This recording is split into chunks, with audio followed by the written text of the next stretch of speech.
Hello, Internet. I am Corion, your witch in residence. And today I want to talk about the movie Battle Royale.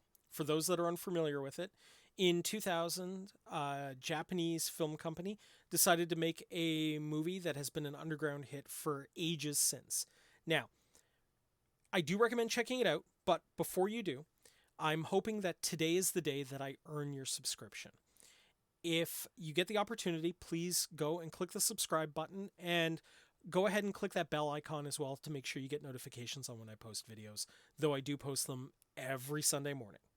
Now, with that obligatory ritual out of the way, let's dig into Battle Royale and the Cycle of Vengeance. Now, to recap the movie very, very broadly, the basic premise of the movie is that every year a group of high school students are selected and taken to an island. They're fitted with collars and they are forced to fight to the death.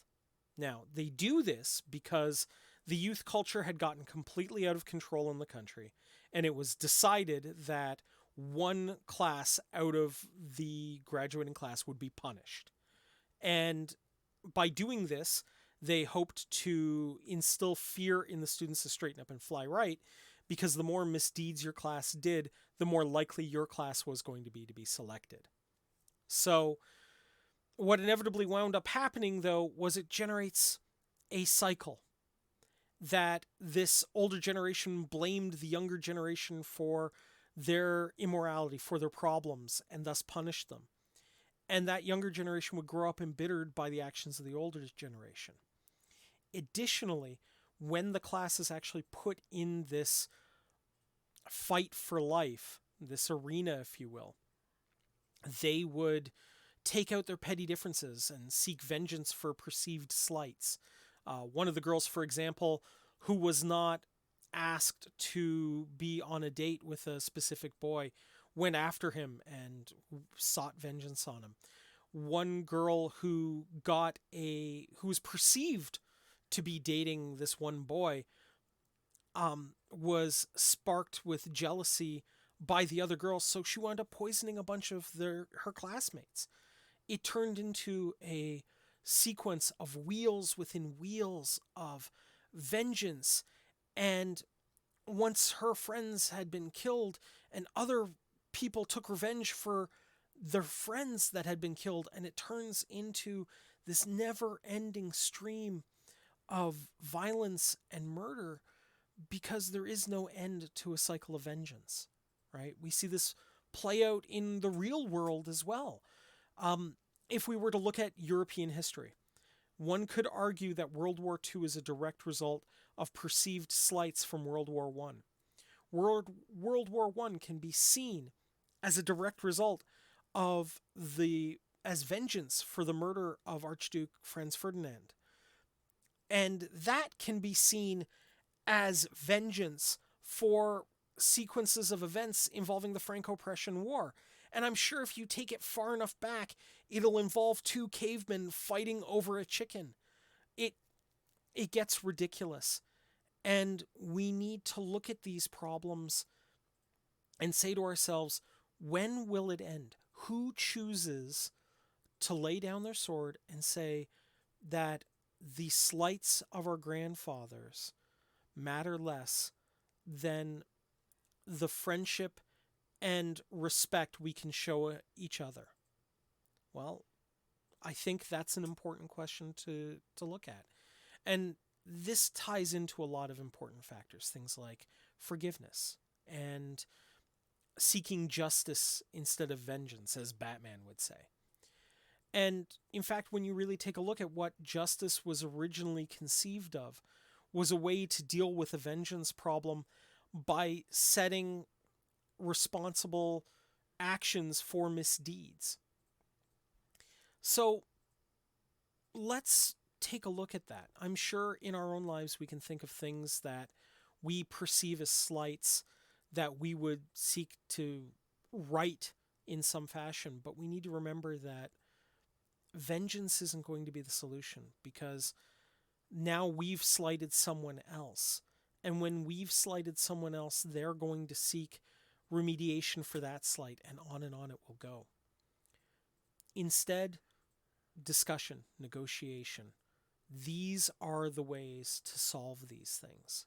I'm actually reading a book with my daughter, and one of the characters mentions that in a way, politics is how we've chosen to ensure that we walk away from an argument without resorting to beating the other person over the head. And, there's a certain point to that.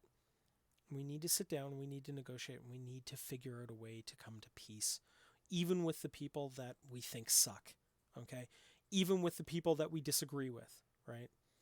Um, this concept of seeking vengeance in society, and the people who would advocate for it, a social vengeance warrior, if you will, all that does is kick the can farther down the road so that further along the cycle changes, and now those people who feel slighted are going to take their revenge for the slights they perceived were thrust upon them. A solution is a compromise that we can all live with but may not necessarily think is ideal. Trying to fix perceived slights, as I talked about in my first video, is never really going to work. We simply have to balance things out and try to find an equilibrium between how we feel and what we view as right. Sometimes that takes a third party. And I would encourage all of you to, if you're having trouble with that, to seek out a third party who can maybe mediate any sort of conversation that you need to have with a party that you feel has been wronged.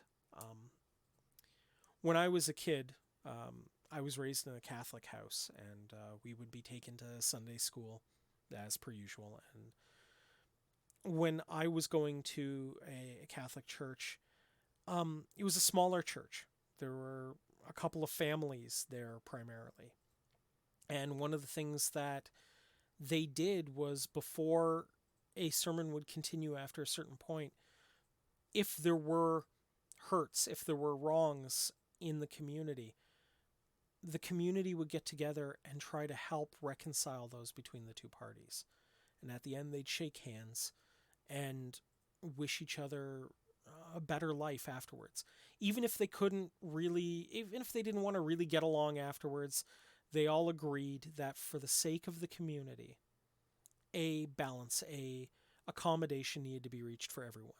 I mean, there were still families that wouldn't get together for picnics, but everyone had enough respect for each other and a fundamental respect for life that they decided that that was okay. They didn't have to be best friends, but they weren't going to fight anymore either. And that stuck with me. Even into my current practice, the concept of trying to reach an accord with everyone that you possibly can to avoid hurting other people, to avoid perpetuating a cycle of violence, was incredibly important. As well as, of course, trying not to start new ones. So, when we look at Battle Royale, there's a ton of manga, there's a ton of sequels, there's a lot of information, and all of it stems back to this idea of something happened in the previous episode or edition that started the cycle anew. And most of the time, all of it could have been easily avoided by reaching an accommodation, by reaching an accord with the other people involved.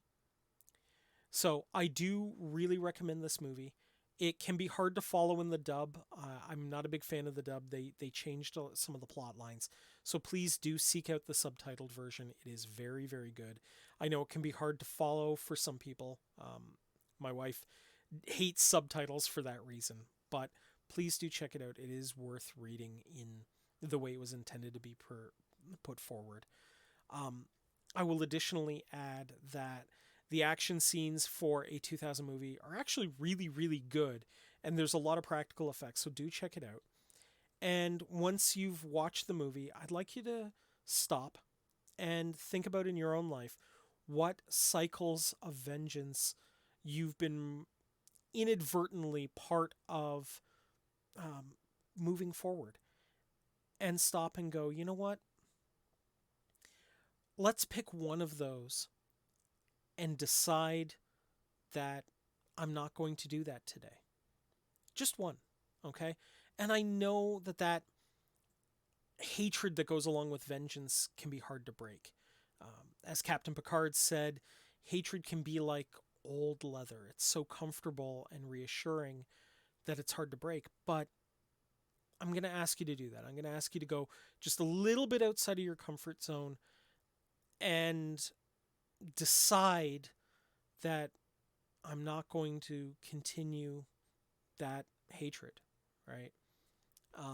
For myself, what I'm going to stop is I'm going to stop really despising and hating on a lot of my previous religions intolerable things I was told.